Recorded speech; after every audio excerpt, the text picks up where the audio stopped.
नमस्कार, हांव दीपा देसाय लेट्स रॉक विथ दीपा देसाय ह्या चॅनलांतल्यान तुमचें सगळ्यांचें स्वागत करता। आयज 2026 जानेवारी 14 तारीख आनीक आयज आमी मकर संक्रांत मनोवपा खातीर श्री सातेरी देवीच्या देवळांक येयले कडेन आसात। आमी वर्स पद्दती प्रमाणे हांगसर येवन देवळा कडेन येवन हांगा सगळीं आमची गांवची बायलां मकर संक्रांत मनयतात। आमकां 18 वर्सां जालीं आमी हांगसर श्री सातेरीच्या देवळांक येवन आमी मकर संक्रांती दिसाक हळदी कुकूम मनयतात। सगळीं बायलां हांगसर एक जावन आमी हळदी कुकूम करतात आनी तिळगूळ चणे वांटून तोंड गोड करून सगळीं आमी खुशयेन सगळीं बायलां मेळून रावतात। आनी आयज हो आमचो मकर संक्रांतीचो पयलीचो दीस आनीक आमी हो श्री सातेरीच्या देवळांक मनयला। आनीक ह्या वर्सा खूब कमी दीस येयल्ले कारणान आमची गांवची चडशीं बायलां आयज हळदी कुकूम करतात, तेका लागून तांकां मातशें देवळा कडेन येवपाक मेळ्ळें ना। तीं आपल्या आपल्या घरा कडेन हळदी कुकूम मनयतात। आतां हांगसर आमी बेगीच्या बेगीन आमचो मकर संक्रांतीचो हळदी कुकूम करून सगळीं आमी आमच्या गांवच्या बायलांच्या घरांक वचपाचीं आसात। आतां आमचो हो हळदी कुकूम तुमी पळयलो आसतलोच, मुखार पळया आमी कशीं आतां हळदी कुकूम आमची बायलां मनयतात तीं। आमी हांगसर सगळीं बायलां एकामेकाक हळद आनी कुमकुम लायतात, माथ्याक फूल लायतात आनी तिळांचे लाडू दितात, तिळगूळ आनी चणे दितात, पानाचो विडो आनी वायन दितात। वायनाक आमी चडशे हांगा देवळांक गोडच दितात। अशे तरेन हो आमचो मकर संक्रांतीचो आमी हो हळदी कुकूम मनयतात।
आतां सगळो व्हिडियो म्हाका काडपाक मेळना कारणान हो बारीकसो व्हिडियो हांव तुमच्या मुखार घेवन येयलां आनी तुमकां हो कसो दिसलो तो तुमी आमकां कळयात, लायक करून सबस्क्रायब करून आनी हो आमचो असलो शेलवणा गांवचो श्री सातेरी देवी देवस्थानाक केल्लो आमी हो मकर संक्रांतीचो पयलोच हळदी कुकूम.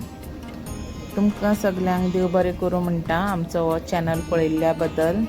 लेट्स टॉक विथ दीपा देसाय. आनीक अशेंच तुमी लायक करा, सबस्क्रायब करात आनी तुमकां सगल्यांक खूब देव बरें करूं म्हणटा. आनीक आमच्या सगळ्या गांवच्या बायलां वटेन तुमकां सगल्यांक खूब देव बरें करूं.